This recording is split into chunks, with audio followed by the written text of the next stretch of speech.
जय हिंद दोस्तों। आज मैं आप लोग को इंट्रोडक्शन ऑफ आरसीसी के बारे में बताऊंगा कि इंट्रोडक्शन में क्या क्या आरसीसी में पढ़ना है जो। और कंक्रीट के बारे में बताऊंगा कि प्लेन कंक्रीट क्या होता है, रेनफोर्स्ड कंक्रीट क्या होता है, और प्रॉपर्टी ऑफ कंक्रीट के बारे में बताऊंगा। तो आइए देखते हैं। पहले देखते हैं प्लेन।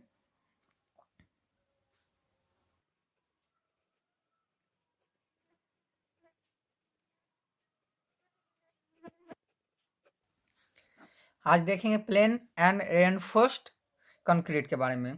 तो सबसे पहले देखते हैं प्लेन कंक्रीट के बारे में।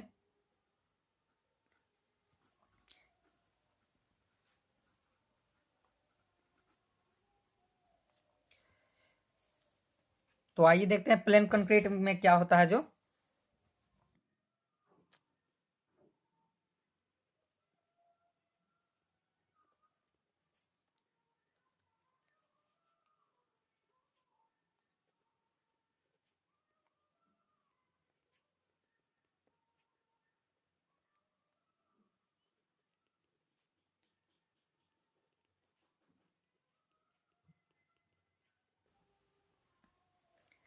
प्लेन कंक्रीट कहता है it is a mixture of sand, gravel, cement and water which result in A solid मास। यह जो बालू कंकर कंकर में यानी कि जिसको आप गिट्टी भी बोलते हैं, बालू कंकर सीमेंट और पानी मिलाकर जो ठोस वस्तु बनती है उसे प्लेन कंक्रीट कहते हैं। और दूसरा जो होता है वो मेरा है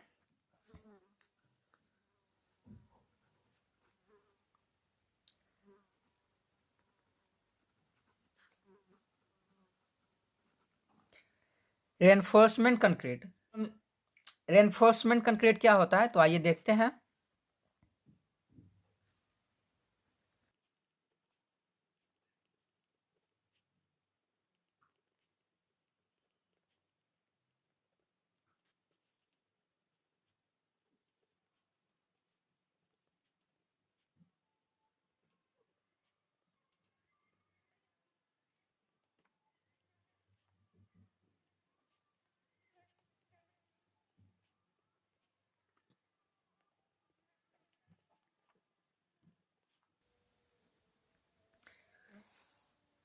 कहता है it is a concrete with reinforcement embedded it the embedded reinforcement makes it capable of resisting tension also।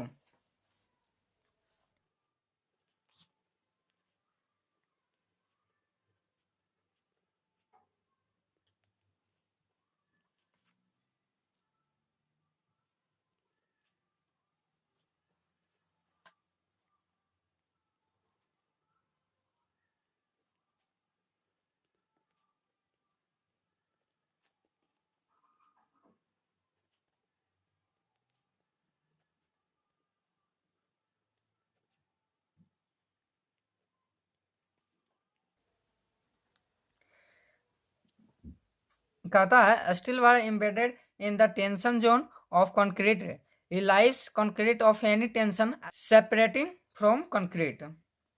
ये मेरा हो गया रेनफोर्समेंट कंक्रीट। अब आइए देखते हैं प्रॉपर्टीज ऑफ कंक्रीट के बारे में। देखते हैं कि प्रॉपर्टीज में हमको क्या क्या पढ़ना है कंक्रीट में।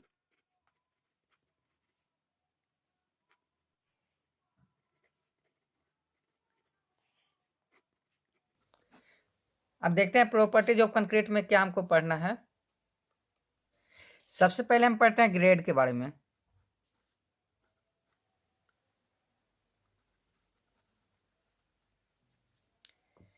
तो ग्रेड करता है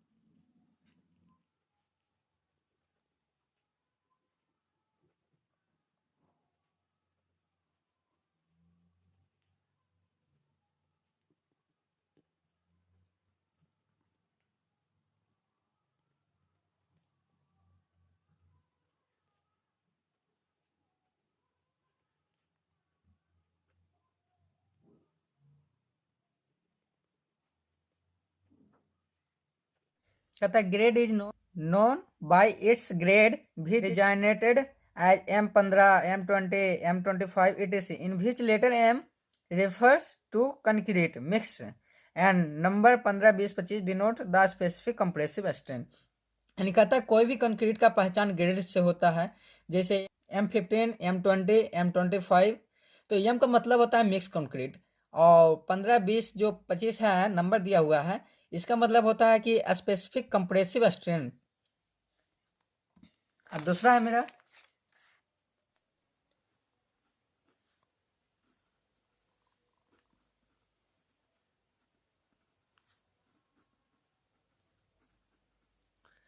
दूसरा में कंप्रेसिव स्ट्रेंथ है जो कहता है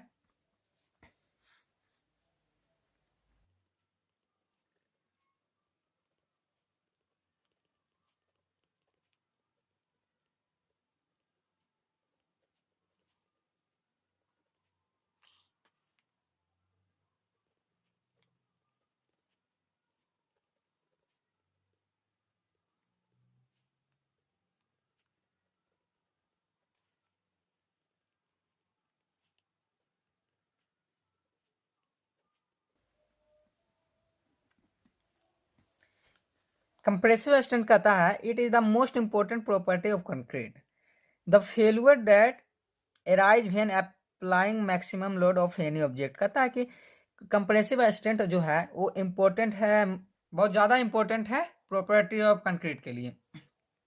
और दूसरा कहता है किसी भी ऑब्जेक्ट पर मैक्सिमम लोड लगने पर जो फेल्यूर उत्पन्न होता है उसे कंप्रेसिव स्ट्रेंथ कहते हैं।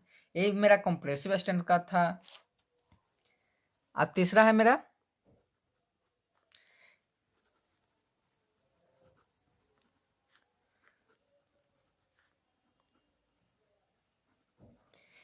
ये कहता है कि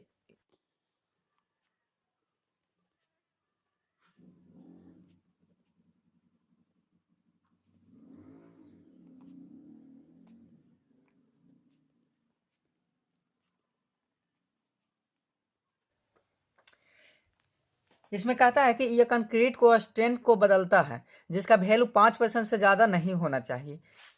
अब मेरा नेक्स्ट है जो है वो टेंसाइल स्ट्रेंथ है।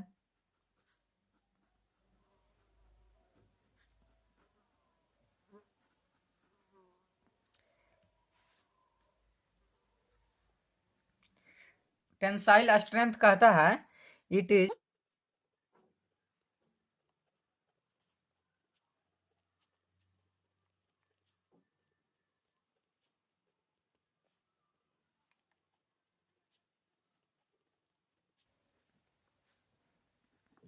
कहता है it is the ability of concrete to resist tensile force और स्ट्रेस अप्लाइड टू इट।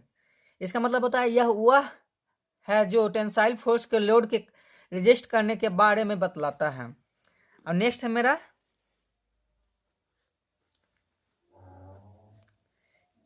क्रिप। क्रिप का मतलब होता है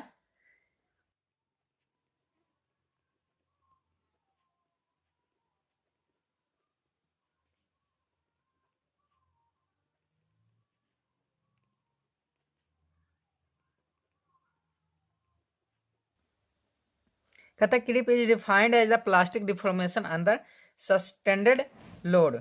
इसका मतलब होता है कि प्लास्टिक में लोड लगने के बाद जो डिफॉर्मेशन होता है उसे क्रिप कहते हैं।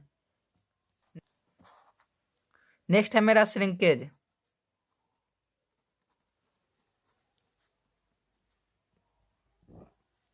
श्रिंकेज कहता है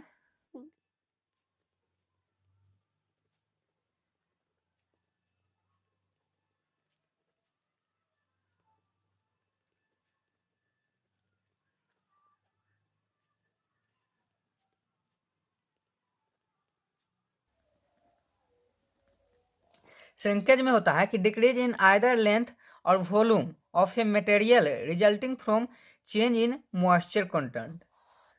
ये मेरा श्रिंकेज होता है। उसके बाद नेक्स्ट होता है मेरा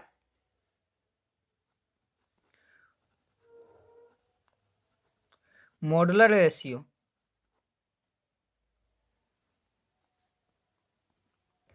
तो मॉडुलर रेशियो में देखिए क्या होता है,